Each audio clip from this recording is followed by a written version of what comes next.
Assalamualaikum warahmatullahi wabarakatuh. Selamat pagi rekan-rekan semuanya dan selamat pagi Pak dosen Pak Yanto.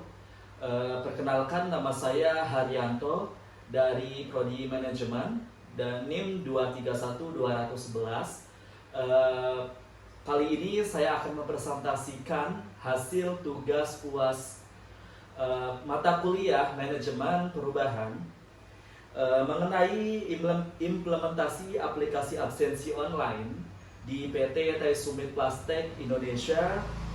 Topik ini saya angkat karena berkaitan langsung dengan transformasi digital di lingkungan kerja saya, yaitu perubahan dari sistem fingerprint manual ke menuju aplikasi absensi berbasis mobile atau online. Baik, langsung saja saya akan menjelaskan dari yang pertama, slide pertama, yaitu analisis situasi. Mengapa sih di PT Indonesia Taisumit itu harus berubah? Itu perubahan ini itu tidak muncul tanpa alasan, tetapi didasari oleh permasalahan operasional yang nyata. Sistem fingerprint yang selama ini digunakan sudah tidak mampu lagi untuk mengimbangi pertumbuhan jumlah karyawan, serta kompleksitas sistem shift di perusahaan. Pada jam masuk dan jam pulang juga sering terjadi antrian yang cukup panjang, menyebabkan pemborosan waktu produktif. Dan juga dari sisi HRD juga proses rekapitulasi absensi masih dilakukan secara manual, sehingga membutuhkan waktu hingga 2 hari kerja. Hal ini tentu sangat tidak efisien dan beresiko tinggi terjadi kesalahan input data dan pengamanan yang error. Mengapa kita harus berubah dari sisi PT Taisumit Indonesia itu sendiri? Yaitu yang pertama, ada keterbatasan sistem lama. Jadi sistem fingerprint manual sudah tidak mampu mendukung operasional sering bertambahnya jumlah karyawan dan kompleksitas shift. Dan yang kedua itu ada inefisiensi waktu. Terjadi antrean yang cukup panjang pada jam masuk atau pulang yang memboroskan waktu produktif.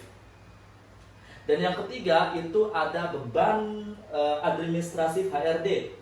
Rekapitulasi data manual memakan waktu hingga 2 hari kerja dan beresiko tinggi terjadi kesalahan input atau human error. Dan yang terakhir itu ada faktor kesehatan. Jadi pada tahun 2020 atau tahun COVID ya, itu perlunya mengurangi kontak fisik pada alat absensi demi menjaga higienitas pasca pandemi. Selanjutnya yaitu ada visi dan tujuan perubahan. Visi utama dari pembukaan perubahan ini adalah melakukan transformasi digital dalam sistem pencatatan kehadiran karyawan. Yang pertama itu adalah mengalihkan pencatatan kehadiran di smartphone masing-masing karyawan agar lebih praktis. Dan yang kedua itu ada integritas data. Menggunakan teknologi GPS dan face recognition untuk menjamin akurasi dan mencegah kecurangan. Adapun yang terakhir itu ada sistem terpadu. Mengintegrasikan data absensi secara otomatis dengan sistem payroll atau penggajian dan manajemen SDM.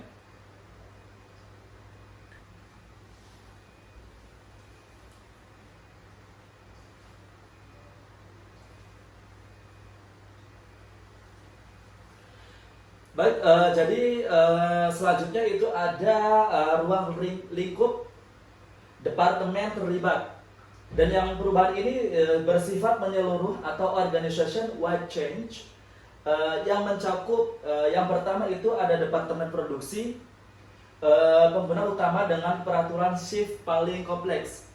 Dan yang kedua itu ada departemen IT, pengguna utama dengan peraturan shift yang paling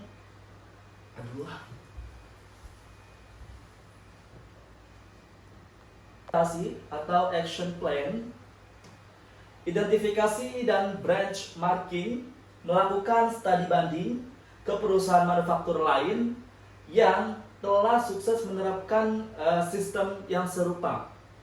Terus yang kedua itu ada pilot project, di mana itu uji coba di satu departemen tertentu untuk mendeteksi kendala teknis sebelum rilis massal. Dan yang ketiga itu ada edukasi karyawan, itu sebagai pelatihan intensif mengenai cara aktivasi GPS dan penggunaan fitur pemindahan wajah. Dan terus ada yang terakhir itu ada infrastruktur pendukung. Itu pemasangan WiFi di area pintu masuk dan penyediaan helpdesk internal untuk bantuan teknis. Jika ada terkendala mengenai aplikasi absensi, itu bisa dilakukan di pintu masuk dan penyediaan helpdesk internal untuk bantuan teknis dan lain sebagainya. Next, selanjutnya itu ada mitigasi resiko dan strategi inklusif. Itu di mana ada tiga ya di sini. Itu ada resistensi teknologi, ada keterbatasan perangkat, dan juga ada masalah koneksi. Dan yang pertama itu ada resistensi teknologi. Itu sebagai memberikan pelatihan intensif bagi karyawan operator yang kurang terbiasa dengan aplikasi digital. Terus yang kedua yang saya sebutkan itu ada keterbatasan perangkat, di mana itu menyediakan share device atau tablet atau smartphone bersama di area tertentu bagi karyawan yang tidak memiliki ponsel kompatibel. Terus yang terakhir itu adalah masalah koneksi. Biasanya kan kalau di pabrik itu kan koneksinya jaringannya itu kadang ada yang bagus, ada yang jelek. Itu kita harus memasang router tambahan dan penguat sinyal di titik-titik buta atau dead zone. Oke, next selanjutnya itu ada analisis anggaran atau EAB ya, yang saya bikin di sini. Itu ada rencana anggaran dibagi menjadi dua kategori. Yang pertama itu ada capital expenditure atau CapEx. Terus ada yang kedua itu adalah operational expenditure atau OpEx. Yang pertama dulu itu ada capital expenditure atau CapEx. Itu terdiri dari pengadaan perangkat share device. Terus yang kedua itu ada instalasi infrastruktur jaringan WiFi tambahan. Yang kedua yang saya sebutkan itu adalah operational expenditure atau OpEx. Itu yang pertama ada biaya lisensi tahunan aplikasi berbasis SaaS atau software as a service. Terus yang kedua itu ada biaya pelatihan. Biaya pelatihan ini yaitu produksi media edukasi gitu. Atau contohnya sebagai video atau poster gitu ya. Dan pemeliharaan keamanan data tentunya.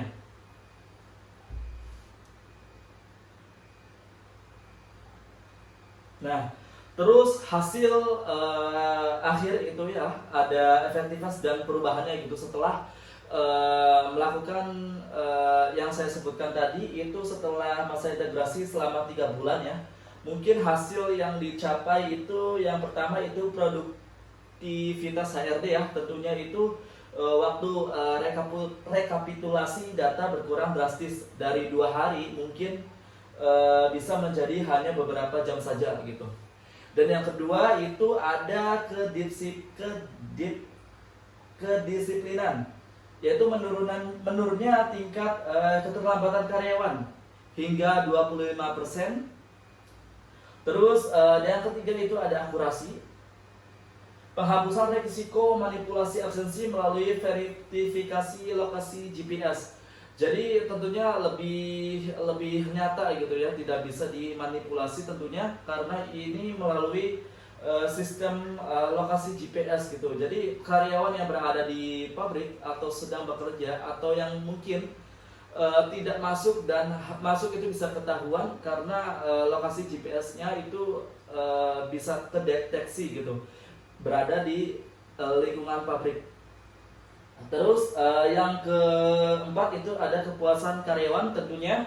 Transparansi data terkait sisa cuti dan riwayat lembur yang dapat diakses secara real time.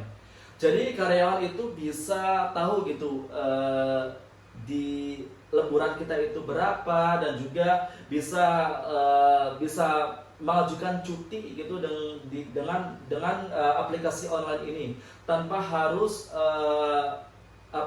ngomong di. Yang terakhir itu ada kepuasan karyawan. Transparansi data terkait sisa cuti dan riwayat lembur yang dapat diakses secara real time. Jadi karyawan itu sendiri itu bisa melihat gitu sisa cuti mereka berapa, dan juga riwayat lembur mereka itu bisa terlihat di aplikasi online, absensi online itu tersebut gitu kan. Jadi karyawan itu bisa melakukan pengajuan cuti di aplikasi online tanpa harus repot ngomong gitu di atasannya itu, baik di leadernya, terus ke supervisor, terus ke HRD, itu bisa melakukan pengajuan cuti melalui aplikasi. Kesimpulan dan rekomendasi. Kesimpulan di sini yaitu implementasi aplikasi absensi online ini berhasil mengubah hambatan teknis menjadi keunggulan operasional bagi perusahaan. Sebagai rekomendasi ke depan, itu saya memberikan perusahaan perlu melakukan audit keamanan data biometrik secara berkala sesuai standar ISO 27001. Terus ada pelatihan penggunaan aplikasi juga perlu dimasukkan ke dalam program orientasi karyawan baru, serta pemantauan konektivitas jaringan harus terus dilakukan agar sistem tetap berjalan optimal. Baik, demikian presentasi yang bisa saya sampaikan. Apabila ada perkataan atau penjelasan yang mungkin kurang jelas, saya mohon maaf. Wabillahi taufiq wal hidayah. Wassalamualaikum warahmatullahi wabarakatuh.